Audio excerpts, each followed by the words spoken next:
है Kuiper belt. और Kuiper belt के अंदर अगर कोई ऑब्जेक्ट सबसे बड़ी है तो वो है प्लूटो।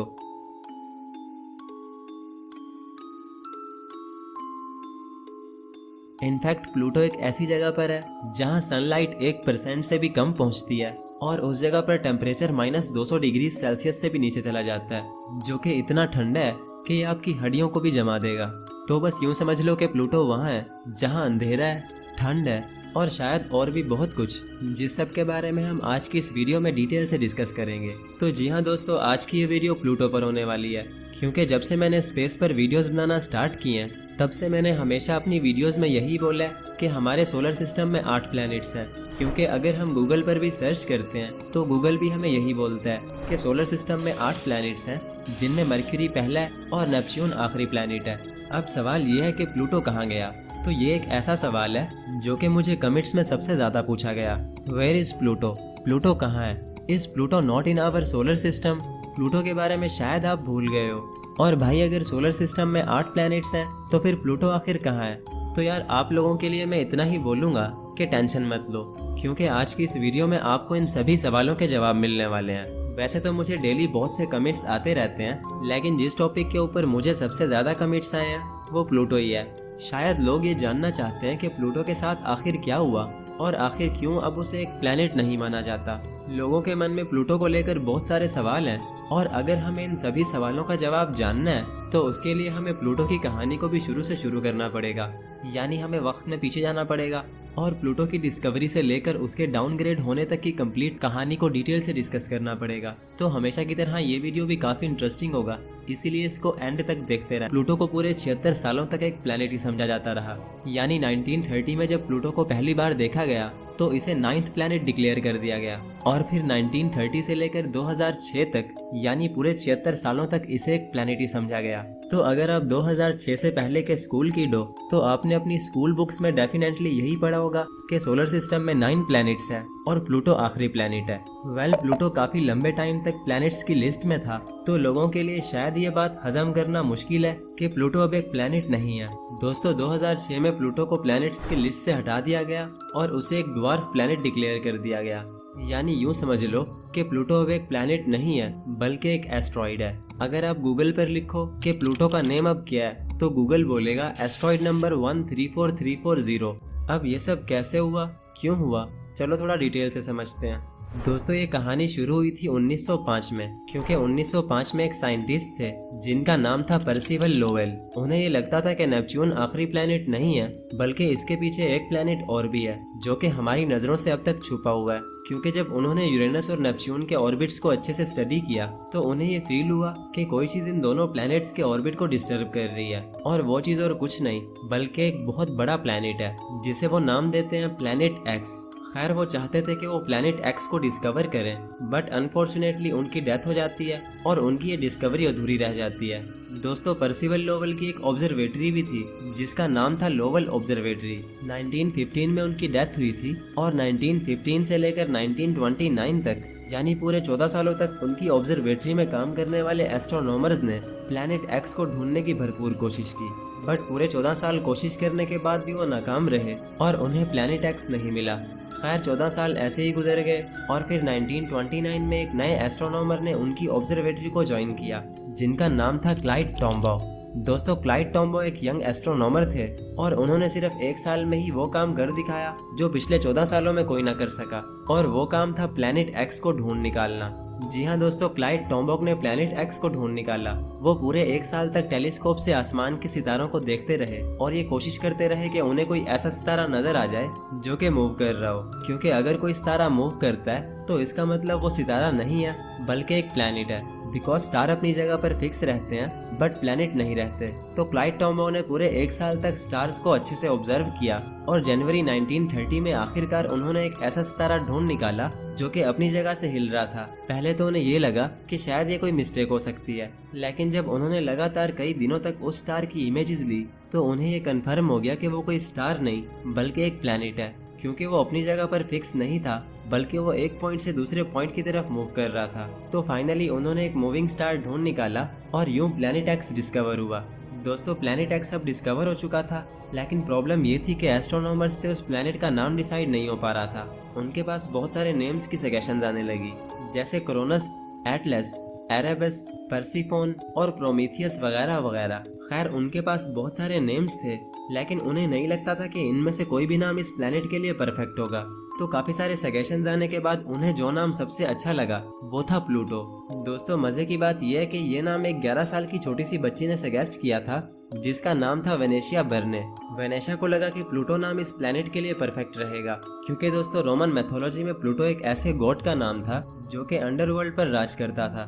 तो वहीं अगर हम प्लेनेट एक्स को देखें तो प्लेनेट एक्स भी एक ऐसी जगह पर था जो कि लगभग अंडरवर्ल्ड की तरह ही है, यानी काइपर बेल्ट। और अगर आपको काइपर बेल्ट का नहीं पता तो मैं आपकी जानकारी के लिए बताता चलूं कि प्लैनेट नेपच्यून के आगे एक ऐसा रीजन स्टार्ट होता है जहां ट्रिलियंस ऑफ ऑब्जेक्ट्स एक गोल चक्कर बनाकर सन के गिर्द ऑर्बिट कर रही हैं, जिसमें बहुत सारे एस्ट्रॉइड्स, कॉमेट्स, ड्वार्फ प्लैनेट्स और आइसी रॉक्स वगैरह शामिल हैं। तो दोस्तों स्पेस के इस रीजन को हम काइपर बेल्ट कहते हैं, और काइपर बेल्ट में अगर कोई ऑब्जेक्ट सबसे बड़ी है तो वो प्लूटो ही है। तो शायद अब ये कहना गलत नहीं होगा कि काइपर बेल्ट एक अंडरवर्ल्ड है और प्लूटो उस अंडरवर्ल्ड का राजा है। तो यही वो वजह थी कि प्लैनेट एक्स का नाम प्लूटो रखा गया और फिर 1930 में ही इसे 9th प्लैनेट डिक्लेयर कर दिया गया। सोलर सिस्टम का 9th प्लैनेट अब डिस्कवर हो चुका था, लेकिन कोई भी ये नहीं जानता था कि इस प्लैनेट का साइज आखिर कितना है। तो दोस्तों अगर बात करें प्लूटो के साइज की, तो शुरुआत में साइंटिस्ट को ये लगा कि प्लूटो अर्थ से बहुत बड़ा है और इसका साइज भी शायद यूरेनस और नेपच्यून के जितना है, लेकिन दोस्तों ऐसा नहीं था।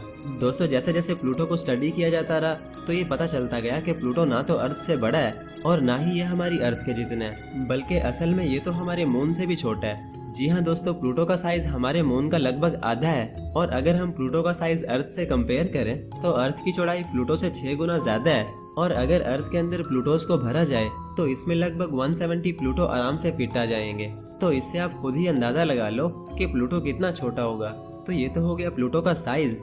चलो अब बात कर लेते हैं प्लूटो के डिस्टेंस की। तो दोस्तों अगर बात करें डिस्टेंस की, तो प्लूटो इतना दूर है कि आजकल के मॉडर्न टेलीस्कोप्स भी उसकी इमेजेस को सही से कैप्चर नहीं कर पाते। दोस्तों प्लूटो सन से 7.4 बिलियन किलोमीटर्स या फिर 49.4 एस्ट्रोनॉमिकल यूनिट्स दूर है। और अगर आपको एस्ट्रोनॉमिकल यूनिट का नहीं पता तो मैं आपको बताता चलूं कि सन और अर्थ के बीच का जो डिस्टेंस है उसे हम साइंस की लैंग्वेज में एक एस्ट्रोनॉमिकल यूनिट कहते हैं। यानी जैसे प्लूटो सन से 49 एस्ट्रोनॉमिकल यूनिट्स दूर है, तो इसका मतलब वो सन और अर्थ से 49 गुना ज्यादा फासले पर है। और जैसे कि मैंने बोला कि प्लूटो सन से इतना दूर है कि आजकल के मॉडर्न टेलीस्कोप्स भी उसकी इमेजेस को अच्छे से कैप्चर नहीं कर पाते। तो ये है प्लूटो की वो इमेजेस जो कि हबल टेलीस्कोप ने ली हैं। इनमें आप देख सकते हो कि प्लूटो कितना फजी दिखाई दे रहा है। ना तो प्लूटो का सही से कलर दिख पा रहा है और ना ही उसकी डिटेल्स दिख रही हैं। तो यही वजह थी कि साइंटिस्ट को प्लूटो को स्टडी करने में दिक्कत हो रही थी, और वो ये समझ चुके थे कि अगर उनको प्लूटो को अच्छे से स्टडी करना है तो उन्हें प्लूटो पर एक स्पेशल स्पेसक्राफ्ट भेजना पड़ेगा। और यही सब सोचकर वो एक स्पेशल स्पेसक्राफ्ट को डिजाइन करते हैं जिसका नाम था न्यू होराइजन्स। दोस्तों न्यू होराइजन्स अब तक का इकलौता ऐसा स्पेसक्राफ्ट है जो कि प्लूटो पर गया। इसको स्पेशली इसीलिए बनाया गया था कि ये प्लूटो पर जाकर हमें उसकी क्लियर इमेजेस दिखाए और साथ ही साथ प्लूटो को स्टडी भी करे। तो जैसे ही न्यू होराइजन्स प्लूटो पर पहुंचकर उसकी इमेजेस लेता है तो वो इमेजेस कुछ ऐसी होती हैं। अब इन तस्वीरों में आप देख सकते हो कि प्लूटो के कलर्स कितने क्लियर हैं और कैसे प्लूटो की सारी डिटेल्स नजर आ रही हैं। दोस्तों न्यू होराइजन्स को 2006 में लॉन्च किया गया था, जो कि प्लूटो के पास फिर 2015 में पहुंचा। यानी उसे प्लूटो तक पहुंचने में पूरे 9 साल लग गए। और अपने 9 साल के इस लंबे सफर में उसने क्या कुछ देखा, ये एक काफी लंबा टॉपिक है जिस पर हम किसी नेक्स्ट वीडियो में डिटेल से डिस्कस करेंगे। तो चलो आगे बढ़ते हैं। दोस्तों वैसे तो न्यू होराइजन्स प्लूटो पर जाने वाला इकलौता स्पेसक्राफ्ट है, लेकिन न्यू होराइजन से पहले वॉयेजर 1 और वॉयेजर 2 को भी लॉन्च किया गया था, जिन्हें हमारे सोलर सिस्टम के गैस जायंट्स को स्टडी करना था। वॉयेजर 1 ने जुपिटर और सैटर्न को स्टडी किया था और वॉयेजर 2 ने यूरेनस और नेपच्यून को। अब फैक्ट ये है कि अगर साइंटिस्ट चाहते तो वो वॉयेजर 1 और 2 को प्लूटो पर भी भेज सकते थे, लेकिन तब तक उनके माइंड में ये बात आई नहीं थी और प्लूटो पर भेजने की बजाय उन्होंने इन दोनों स्पेसक्राफ्ट्स को इंटरस्टेलर स्पेस में भेज दिया। दोस्तों जैसे कि हम जानते हैं कि प्लूटो सन से पूरे 7.4 बिलियन किलोमीटर्स दूर है, तो ये दूरी इतनी ज्यादा है कि प्लूटो पर सनलाइट ना होने के बराबर है। दोस्तों प्लूटो पर सन की लाइट 1% से भी कम पहुंचती है और यही वजह है कि प्लूटो का आसमान इतना काला है कि आपको वहां दिन में भी स्टार्स आराम से दिखाई देंगे। और इसी तरह अगर टेम्परेचर की बात करें तो प्लूटो का टेम्परेचर सभी प्लैनेट से ज्यादा ठंडा है। जहां यूरेनस का लोवेस्ट टेम्परेचर -224 डिग्री सेल्सियस और नेपच्यून का -214 डिग्री सेल्सियस है, वहीं प्लूटो का टेम्परेचर -233 डिग्री सेल्सियस तक चला जाता है, जो कि इसको बाकी सभी प्लैनेट से ज्यादा ऑर्बिट राउंड नहीं बल्कि एलिप्टिकल है। यानी सभी प्लैनेट्स एक सर्कल में ऑर्बिट नहीं करते बल्कि एक एग शेप पाथ में ऑर्बिट करते हैं, जिसे हम एलिप्टिकल ऑर्बिट कहते हैं। तो सभी प्लैनेट्स का ऑर्बिट थोड़ा थोड़ा एलिप्टिकल है, लेकिन वहीं अगर हम प्लूटो को देखें तो प्लूटो का ऑर्बिट थोड़ा नहीं बल्कि एक्सट्रीमली एलिप्टिकल है। इनफैक्ट ये इतना ज्यादा एलिप्टिकल है कि कभी कभी प्लूटो अपने ऑर्बिट में नेपच्यून से आगे आ जाता है और 8th प्लैनेट बन जाता है। और ये कैसे होता है, चलो मैं समझा देता हूँ। दोस्तों जब प्लूटो अपने ऑर्बिट में सन के सबसे दूर वाले पॉइंट पर होता है तो इसका डिस्टेंस 7.4 बिलियन किलोमीटर्स होता है, जिसे हम एफिलियन कहते हैं। और ऐसे ही जब प्लूटो सन के सबसे क्लोज वाले पॉइंट पर आ जाता है तो इसका डिस्टेंस 4.4 बिलियन किलोमीटर्स रह जाता है, जिसे हम पेरिहीलियन कहते हैं। और इसी पॉइंट पर आकर प्लूटो नेपच्यून से आगे आ जाता है, क्योंकि दोस्तों नेपच्यून का डिस्टेंस 4.5 बिलियन किलोमीटर्स है, बट प्लूटो इस पॉइंट पर 4.4 बिलियन किलोमीटर्स दूर होता है। और ऐसा एक बार हो भी चुका है दोस्तों। फरवरी 1979 से लेकर फरवरी 1999 तक, यानी पूरे 20 सालों तक प्लूटो नेपच्यून से आगे था और सोलर सिस्टम का 8वां प्लैनेट था, जो कि काफी इंटरेस्टिंग बात है। ऐसे ही दोस्तों अगर रोटेशन की बात करें तो प्लूटो भी वीनस और यूरेनस की तरह क्लॉकवाइज रोटेट करता है। जहां सभी प्लैनेट्स एंटी क्लॉकवाइज घूमते हैं, वहीं ये तीनों क्लॉकवाइज घूमते हैं। दोस्तों वैसे तो प्लूटो साइज में मरक्यूरी और वीनस दोनों से ही बहुत छोटा है, लेकिन मरक्यूरी और वीनस दोनों के पास एक चीज ऐसी नहीं है जो प्लूटो के पास है, और वो चीज है मून। जी हाँ दोस्तों, जहाँ मरक्यूरी और वीनस के पास अपना एक भी चांद नहीं है, वहीं प्लूटो के पास पूरे 5 चांद हैं, जो हैं निक्स, स्टिक्स, हाइड्रा, कैरबरस और सबसे स्पेशल कैरोन। क्योंकि दोस्तों कैरोन प्लूटो का सबसे बड़ा चांद है, जो कि प्लूटो के साथ डांस करता रहता है। यानी वो प्लूटो के गिर्द तो ऑर्बिट करता ही है, लेकिन साथ साथ प्लूटो को भी अपने गिर्द ऑर्बिट कराता है। और ये सब कैरोन के बड़े साइज की वजह से होता है। दोस्तों कैरोन का साइज प्लूटो का लगभग हाफ है, और यही वजह है कि कैरोन की ग्रेविटी प्लूटो पर बहुत ज्यादा इफेक्ट डालती है, जिसकी वजह से प्लूटो और कैरोन दोनों ही एक दूसरे के गिर्द घूमते रहते हैं। वेल दोस्तों, जब मैं ये सब पढ़ रहा था तो मैंने एक इंटरेस्टिंग चीज और पढ़ी, और वो ये कि अगर प्लूटो एक प्लेनेट ना होता तो आज ये नेपच्यून का एक चांद होता। बिकॉज काफी साइंटिस्ट का ये मानना है कि एक टाइम ऐसा था जब प्लूटो और ट्राइटन दोनों ही नेपच्यून के पास से गुजरे। प्लूटो तो नेपच्यून के पास से निकल गया, लेकिन ट्राइटन को नेपच्यून की ग्रेविटी ने कैप्चर कर लिया और उसे अपना एक चांद बना लिया। यानी अगर प्लूटो भी नेपच्यून के ऑर्बिट में आ जाता तो आज ये भी ट्राइटन की तरह नेपच्यून का एक चांद होता। वेल दोस्तों, प्लूटो के बारे में बताने को अभी भी बहुत कुछ है, लेकिन मुझे लगता है कि वीडियो काफी ज्यादा लंबा हो जाएगा और आप लोग बोर हो जाओगे। तो चलो अब मैं ज्यादा बातें नहीं करता और आपको आपके सवाल का जवाब देता हूँ कि प्लूटो आखिर एक प्लेनेट क्यों नहीं है। तो चलो अब बात करते हैं प्लूटो के डाउनग्रेड की।